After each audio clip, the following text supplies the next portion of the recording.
Hi everyone, welcome or welcome back to my channel. In today's video, I am going to be telling you all about how I pretty much told my parents that I was moving to Korea. If you don't know, I am Nigerian, and if you know anything about Nigerian or even African parents in general, they're usually very strict and they have like a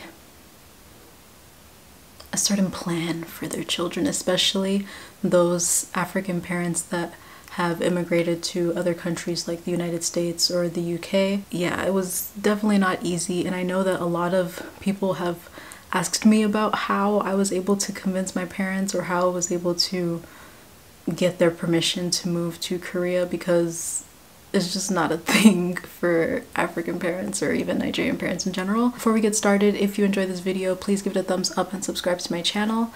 And yeah, I feel like this is possibly going to be a long video, but I'm going to try my best to stay on track and like tell this story as simply and as not as long as possible. So like I said, I have very typical Nigerian parents. They're strict, they're pretty overprotective. I am the oldest of all my siblings. I'm the oldest of 5. Growing up, my siblings and I were pretty much told by our parents that we had to be a doctor, a lawyer, a pharmacist, an engineer, or you had to be a nun. So the options that I had in careers was very limited.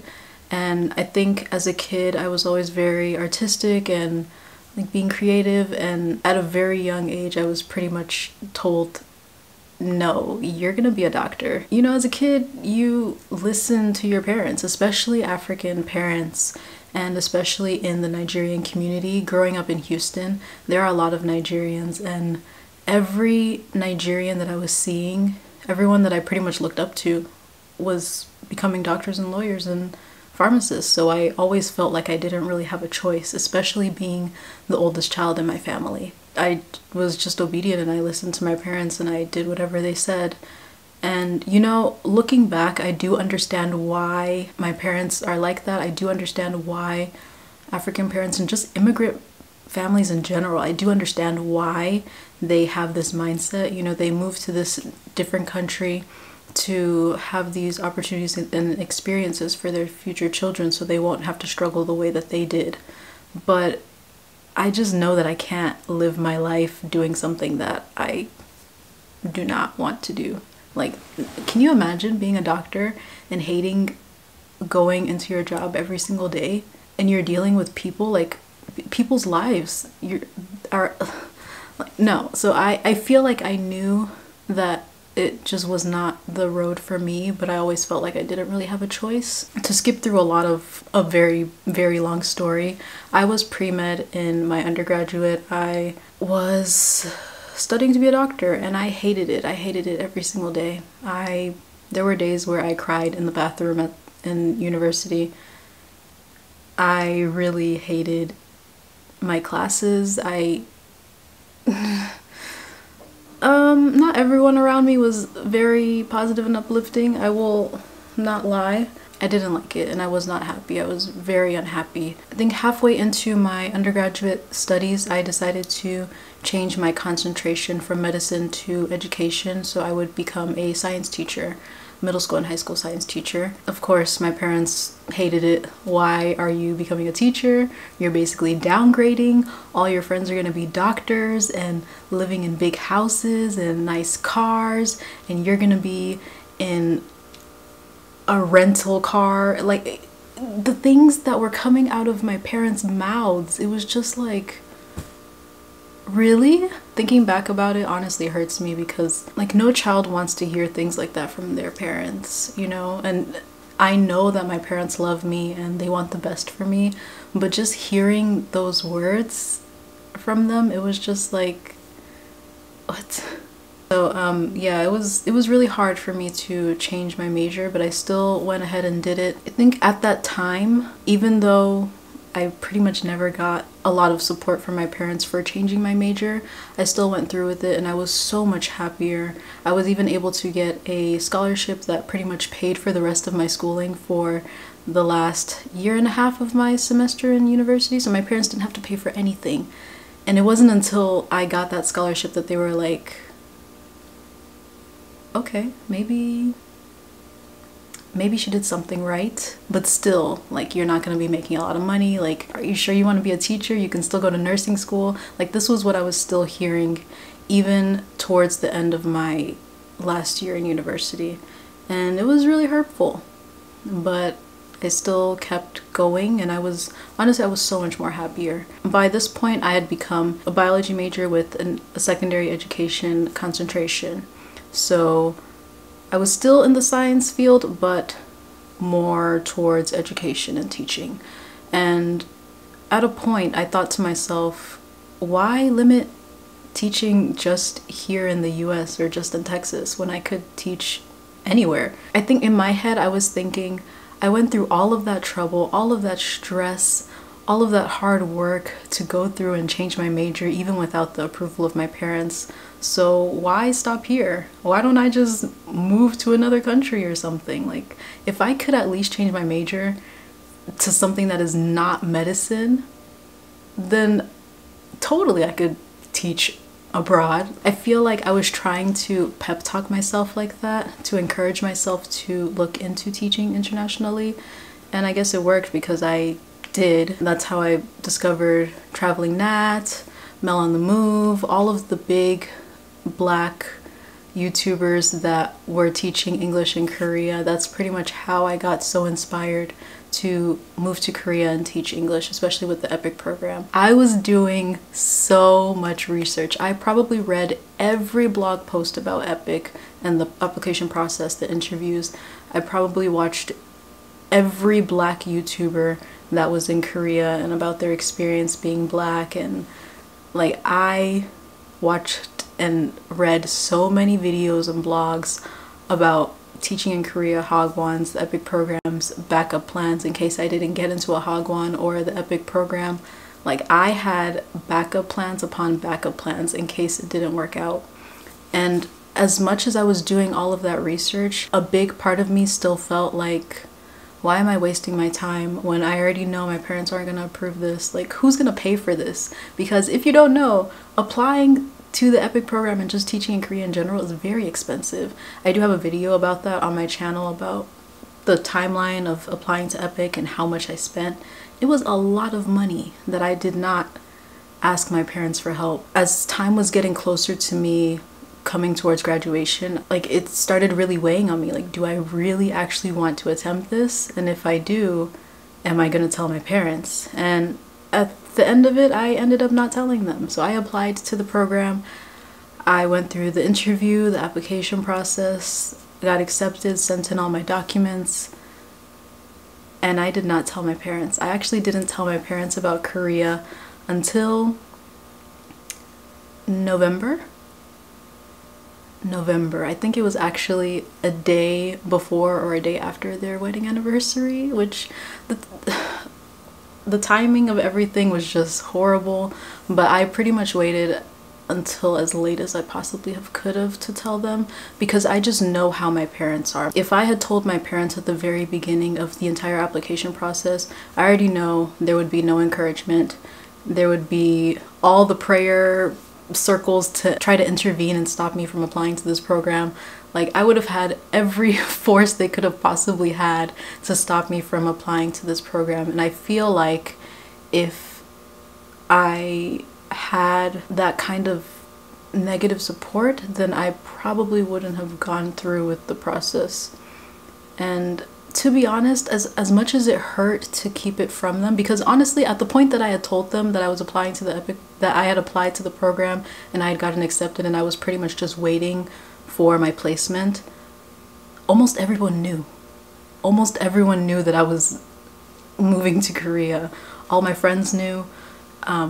Majority of my siblings knew. My boss at work, who is actually very good friends with my family, she knew. Almost everyone knew. I think even my priest knew at church. Like, everyone knew except my parents, and it really, honestly, really hurt. And I feel like it did hurt them as well to know that they were purposely being kept out of this huge secret for a long time. But I finally told them, and also the same time that I told them that I was moving to Korea, I also told them about my relationship with my boyfriend, which African parents and relationships, that is a whole nother story. But yeah, that night that I told them about everything, it was a lot for them to process, and I think they honestly thought that I was joking. They thought that, you know, I was pulling a prank. You mean to tell us that in 2 months you're going to be moving to South Korea and you won't come back for another year? Like, it was just too much for them to process, honestly. It didn't really sink into them until the day I actually left home. Like, I got on my flight to go to New York. It wasn't until then that they realized, oh, she was being serious. Like, she's not coming back for a long time. I think when I got my contract and sat down with them and like really explained and broke it down to them, like, this is how much I'm going to be making, this is how the contract works, and you know, the rent is free and all of that stuff, like, they were kind of warming up to it, but it was still just too much for them to process. And I will be honest, I really did not give them enough time to process the whole thing. But at the same time, I just knew that if I had told them sooner, there would be little to no encouragement coming from them, and that would hurt me so much. But yeah, I pretty much waited until the very last minute that I could to tell them. Do I regret it?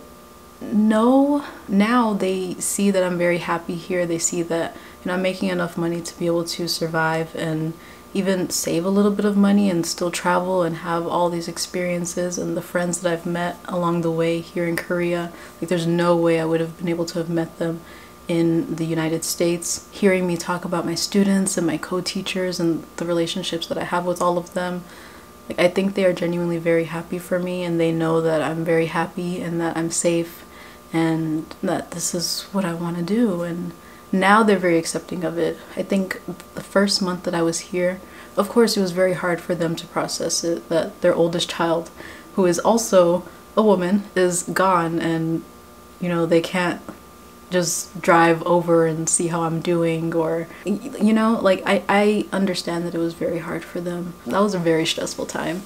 I think they keep thinking, oh, she's just gonna come back after the year. But eventually I do plan on moving back to the States, but I want to enjoy my time here, and I don't really want to come back anytime sooner, especially with all that's going on with the coronavirus. I don't plan on coming home next year, to be very honest with you, but that's another thing. So my tips for anyone that has strict parents or overprotective parents, or if you have African or Nigerian parents like I do, it honestly just depends on your parents. For me, I know that with the type of parents I have, they would pretty much not have supported me. Like, you understand what I mean? Like, they would not, yeah, there would just be no support. Like, they would be doing everything they could to discourage me, or saying you should apply to jobs here, or you should move to this different career field. And I just knew that I didn't need to be hearing those kind of words while I was going through such a long process. Another thing about the EPIC program is that, again, it takes a long time. There's a lot of time that you're just sitting there waiting to hear back from EPIC or from your recruiter. And I knew that with my parents, all of that uncertainty would just stress them out so much. So that's another big reason why I waited a very long time. So I feel like if you know that your parents are very hard-headed and like they just would not fly with that kind of stuff, maybe you should wait until as long as you can to tell them. I would say you shouldn't, you know, tell them the night before that you're going, but at least maybe 2 or 3 months if you can. I do wish I had told them a little bit sooner, just so it wouldn't have felt so rushed when I was preparing to leave, because I honestly really don't feel like I got to say a proper goodbye to my family, and that really hurts me. Even though now I've been able to go back home and visit my family for vacation, like, thinking back to the day that I left home to come to Korea a year and some months ago, like, it still hurts me to think like I didn't have that proper goodbye to say to my parents and my family, and that I wouldn't see them for a whole nother year. Now, like, who knows when I'll go back with how things are going on in the world right now. It really just depends on your parents. And of course, at the end of the day, your parents really want the best for you. They just want to see you succeed, and they want to see you happy. And you just have to convince them that this is something that will make you happy. Like I said, when it came to the cost of everything with the EPIC program, I pretty much just used my scholarship to pay for as much as I could. I wanted to show my parents that I was serious about this. Like, not that if I had asked them for money to be able to fund my application process, then it would look like I'm dependent on, I don't know how to explain it, but in my head I thought that if I was able to show them I applied to this program myself, you know, I went through the interview, I went through the application process, all the mailing of everything, ordering all the transcripts and all that stuff, all that cost.